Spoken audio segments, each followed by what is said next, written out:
Good morning. I'm John Fortier. I'm the director of the Democracy Project here at the Bipartisan Policy Center. We are thrilled to be here with three institutions sponsoring a very event I'm very excited about. We, the Bipartisan Policy Center, the American Bar Association, and Fordham Law School have joined forces to really talk about a few things. One, we are here on the 50th anniversary of the ratification of the 25th Amendment, a very important amendment that I would say improves the structure of our institutions of government. Two, we are here to think about some of the people that made that happen, to honor Senator Bayh, who is the chief co-sponsor and mover of that in the Senate, as well as some of the others who you'll hear from on the first panel who were really involved in the creation of that amendment. We're also interested in hearing more broadly about the role of lawyers in public service, or the role of people giving back and taking their time to do things like pass a major constitutional amendment or to give their time to improving our institutions. On that second subject, we also have on the second panel some discussion of some work we've done here on the vice presidency, on the selection of the vice presidency. So I'm here to welcome you. We'll do some introductions of the first panel. I'll come back in a bit, but I also want to invite our other co-sponsors up here to say a few words of welcome. Then we'll have a couple of awards to give, and then we'll move into our two panels. So I'm going to ask Dean John Ferrick to come and say a few words from Fordham Law School, and then we'll turn to Linda Klein. Thank you very much. Let me just say it's really an honor for my school to be part of this group today, and particularly to pay honor to Senator Birch Bayh. And before I introduce President of the American Bar Association, I just really want to express my personal gratitude to Senator Bayh for enabling me as a young lawyer to become involved in the creation of the 25th Amendment, and then I had the opportunity to, on behalf of the American Bar Association, work with the senator for a long period of years on the subject of electoral college reform. And really, just still the high points of my life. And I say thank you to Senator Bayh, who will receive a copy of this program today. I would also like to express gratitude on behalf of Fordham Law School for Senator Bayh's participation in a lot of our activities in this area, which includes a special program in the American Bar Association held at Fordham Law School in 1976 period on selecting the vice president, and followed the Eagleton tragedy, so to speak. And then again in 2010, we had a 3-day program on looking at the adequacy of the presidential succession system today. And Senator Bayh was on every panel and served for 3 days in that program. And he also provided a number of our students with an opportunity to conduct an oral history of his life, which is in the Fordham Law Review. So on behalf of myself personally and on behalf of Fordham Law School, I really want to express to Senator Bayh, one of the heroes of my life certainly, great gratitude. It's really my honor and privilege to introduce the president of the American Bar Association, who really needs no introduction, but a few words certainly are appropriate. I would just note initially that Linda grew up in New York. So even though she's identified with Georgia, she grew up in New York, and she reflects, I think, to some extent, a New York influence. And she's had an incredible career. She's the first woman president of the state bar of Georgia, is also the first woman president of the American Bar Association from Georgia. And I can't recall if there's been a president of the ABA from Georgia since Smythe Gambrell. And Bill Aide, right. And I had the pleasure to serve with Smythe Gambrell in the electoral college reform area. President Klein was educated in Washington Lee Law School and Union College. For you that may not know, Union College is up up near Albany in New York State. And then she went off to become a fabulous lawyer that she is. Served as managing partner of Smythe Gambrell's law firm, and then was very much part of bringing the firm together with the Baker, Donaldson, Berman, Caldwell, and Berkowitz firm, where she's a senior managing stakeholder. She's been recipient of many awards, the very prestigious ABA Margaret Brent Women Lawyers of Achievement Award in 2004, the State Bar of Georgia's Distinguished Service Award, and also served as chair of the ABA House of Delegates from 2010 to 2012. And Linda, it's really a privilege for me to be able to introduce you. Welcome.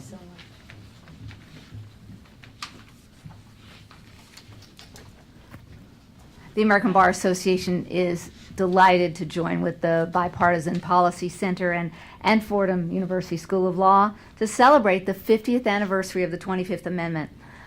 This is a landmark anniversary, and it means so much to our nation, and it also represents so much to the American Bar Association. First, our commemoration represents an enduring legacy of the lawyer's role in public service. At every stage of the process, through drafting, passage, and eventual ratification of the 25th Amendment, the American Bar Association was there. Our volunteer leadership, members, and staff of our newly created Washington, D.C. office worked with members of Congress from both sides of the aisle and with state and local bar associations to ensure the amendment's enactment. Second, the development and enactment of the 25th Amendment represents the importance of the need for bipartisan collegiality and the rule of law in our government. A primary goal of the American Bar Association is to advance the rule of law. And as lawyers, we are committed to ensuring that our laws and legal process, including those for presidential succession, are fair and just. And finally, and most importantly, our commemoration provides an opportunity to honor an esteemed lawyer for his monumental and unwavering commitment to public service and government. As President of the American Bar Association, I am privileged to present a presidential citation to former U.S. Senator Birch Bayh, the only non-founding father to draft 2 enacted amendments to the United States Constitution. Our program today is focused on the first of those amendments, the 25th. But Senator Bayh also drafted the 26th Amendment, which of course lowered the voting age from 21 to 18, allowed me to vote at 18. Senator Bayh's extensive legislative accomplishments are too many to recite, but I will share some that will allow you to see his true character and unending passion for public service. Senator Bayh wrote the landmark Title IX to the Higher Education Act, which mandates equal opportunities for women, students, and faculty. I'm a beneficiary of that also. He was an architect of the Juvenile Justice Act of 1974, which mandates the separation of juvenile offenders from adult prison populations. He also played a vital role in drafting and passage of the landmark 1964 Civil Rights Act and the 1965 Voting Rights Act. Wow. During his 3 terms in U.S. Senate service, Senator Bayh was a steadfast leader and supporter of justice and equality for all. I'm pleased to announce that all of these accomplishments have been read into the congressional record by Senator Joe Donnelly from Senator Bayh's home state of Indiana on April 28, 2017, at the ABA's request. By exhibiting the highest standards of public servant lawyer, through his extraordinary leadership on issues of law and justice, I am honored to present Senator Birch Bayh with his ABA presidential citation. Senator Bayh just celebrated his 89th birthday in January, and we're sorry he can't be with us in person, but we're privileged that his chief aide in the Senate, Jay Berman, is here to accept the award on Senator Bayh's behalf. I know that Senator Bayh will accept this acknowledgement and our greatest appreciation of his enduring commitment and legacy to public service and equal justice for all. He is truly an inspiration to all lawyers and public servants. Thank you. Jay, if you come forward.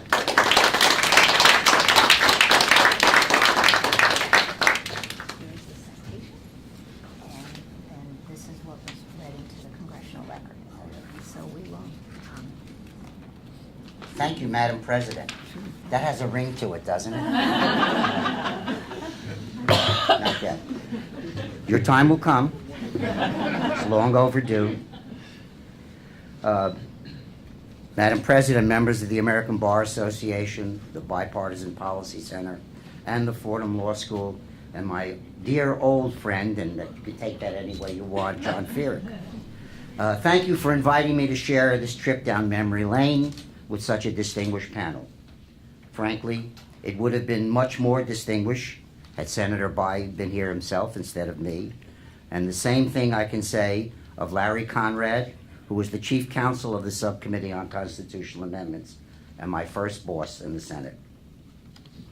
On behalf of a very grateful Senator Bayh, I'm pleased to accept this award as an acknowledgement of his authorship of the 25th Amendment, the first of 2 constitutional amendments he guided to passage, and the very first legislative project I worked on when I came aboard in January of 1965.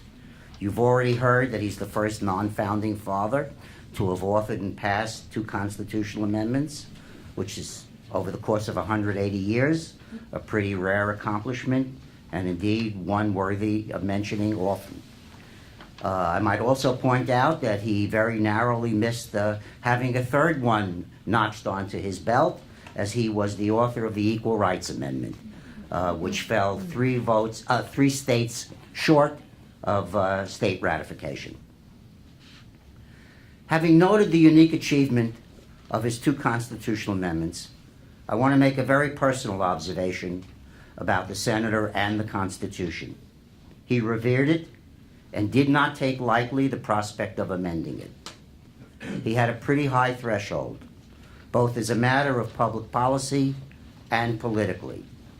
As a result, he should be equally praised for his impressive record of keeping out of the Constitution proposed amendments on school busing, abortion, and prayer in the public schools. In addition to the close working relationship we shared with the ABA on the 25th Amendment, we were partnered with the Bar Association on Birch's proposed constitutional amendment for direct popular election of the President, the Equal Rights Amendment, and we stood together in opposition to President Nixon's nomination of G. Harold Carswell to the Supreme Court of the United States. Birch has asked me to say that he proudly shares this award with the ABA and is forever grateful for your role in the passage and ratification of the 25th Amendment, which stands as a shining example of the Bar Association's sense of civic responsibility and bipartisanship, both of which seem to be in very short supply today in our public and political discourse. Thank you very, very much.